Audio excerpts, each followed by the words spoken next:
Well, it is the end of the year, and many people may be feeling burnt out, overwhelmed, or like you're constantly striving, but not necessarily ever arriving. Well, John and Carla Ondrasik joined me this morning with a powerful new perspective on letting go of the pressure and finding peace through Carla's new book, Stop Trying. Good morning to both of you. Good morning. Good morning. I love the title of this book because, like, okay, I'll stop right now. We're not messing around. I love it. Okay, so tell me, because you were raised a gambler's daughter, so you take chances, you're not scared of taking risks, right? And so you've had a fabulous career. Why now are we pushing people to stop trying?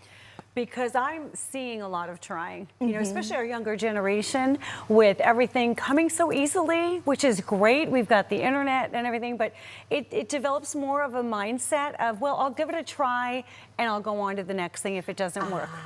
So it's not a doing mentality where you're going to stick with your goals. Okay, so break it down even further for me. I want you to give me another example just so people can apply it at home of someone comparing someone who is doing versus trying. Yeah. Yes, indeed. So I even hate to say the word trying. So trying is a half-hearted. I'll maybe kind of sort of do it later if I feel like it. Doing is strong, determined action. I'm losing weight means I'm not leaning on excuses and blame. I'm going to hold myself accountable. I'm trying is I tried, but they didn't have the right food with the party. I see what you mean. It's this beautiful little safety net that allows you to not do something. But you know what? It's the safety net just for yourself, and you get to determine the rules of the safety net, which can then be detrimental to your own self. Okay, so let's talk about it because we have your husband here with you this morning. Can you tell me a little bit first how you guys met? You want to tell the story? You tell the story. Yeah. Well, you tell it. She was the big music executive. You know. The quick story Do I have it right? You discovered him. I did. Yes. I did. Yes. Oh my gosh, girl power this morning. I love it. We are on fire.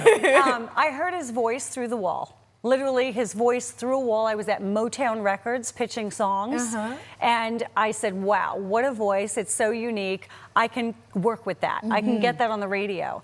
And then, of course, you know, 28 years later, we are married with 2 kids, and it's a great story. Yeah. Oh my goodness. You guys have like a movie-like story almost. My gosh. Okay, so John, I'm coming to you then. Tell me, how can aspiring musicians employ a no-try mindset to their careers? They want to have success. They want to do what you're doing, but they want to stop trying to do it and start doing it. Well, here's a good example. Years ago, I performed at the Concert for New York. Many folks remember after 9/11. And right before I hit my first key, for my first note on the piano, my in-ears basically went blind with 100 decibels of white noise. Live television, hundreds of million people watching. You do not try at that point. Yeah, you do. You do it. Yep. So I just did. I couldn't hear a thing, and I played, and I found someone in the audience, and I sang with them. I never heard a thing. Was it my best performance ever? I don't know, but it might have been my best performance ever. And I tell kids, and this applies to anybody, when you walk on stage, you've done it. It may go well, it may not go well, but at the end of the day, you can sleep well. You knew you went out there. Sometimes doing doesn't mean always success, right? Yeah. But you know, when you fail and you give it the best shot, there's a certain pride and satisfaction you have in that. So that to me is really, I think, for any artist, go out there, take a swing, you stand on that stage, you sing, you've already won. Yes, indeed. I like this mindset just because I always say to people always ask me all the time, like, do you get nervous doing the show? And I'm like, no, either I do the show and I do it well, or I do the show and I don't do it well. But either way, I'm going to do the show. That's you know right. what I mean? And that ties into exactly what you just said. This is a very good mindset, you guys. I like this. Okay, so let me ask you this. Why do you think it is that we try so hard in the first place? We're taught to try. As children, try your best, try harder, give it a try. Right. Just try it. But what we're really asking our kids to do is half heart. Just give it a little bit of effort. Don't do it. Don't dive into the deep end. Don't fail.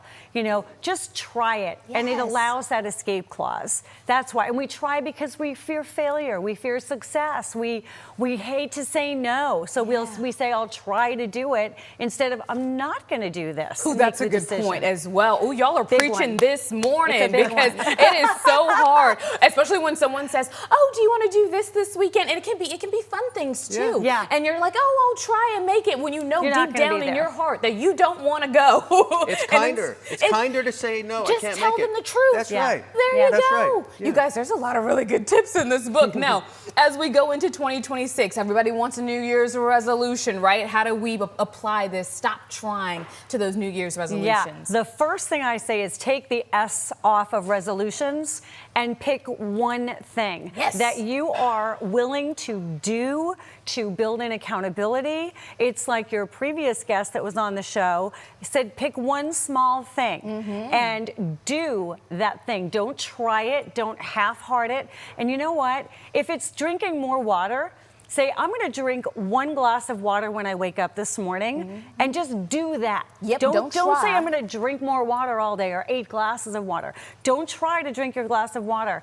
It's a physical feeling you're going to get. Yep, and force you're going to yourself. do Stand there that and do it. And then you're going to want to do more and more and more. So start small, do one thing. It's a mindset thing. And once amazing. you make that shift and you can do it with the little things, that's when it starts really taking I've place in seen those it. big things. I've seen it happen, and it's This fascinating. is good. I'm I gonna- could talk about this for the rest of the show. Tell me, where can people find the book if they want to know more? You can find the book everywhere: Amazon, Barnes & Noble, Target. Follow me on Instagram. You'll get a daily hit of, it's at Carla Ondrasik, of motivation and reminders. But buy this book. It's the greatest gift you can get for anybody in your life. Ooh, Children, yes. family, everything. Good stocking stuff for you guys. Okay, we're just a couple of days out. All right, like she said, learn so much more at carlaondrasik.com or on Instagram like it is on your screen at Carla Ondrasik. Thank you guys so much for being Thank here you. this morning. Merry Appreciate you Christmas. for Merry lifting us up with the positivity this morning.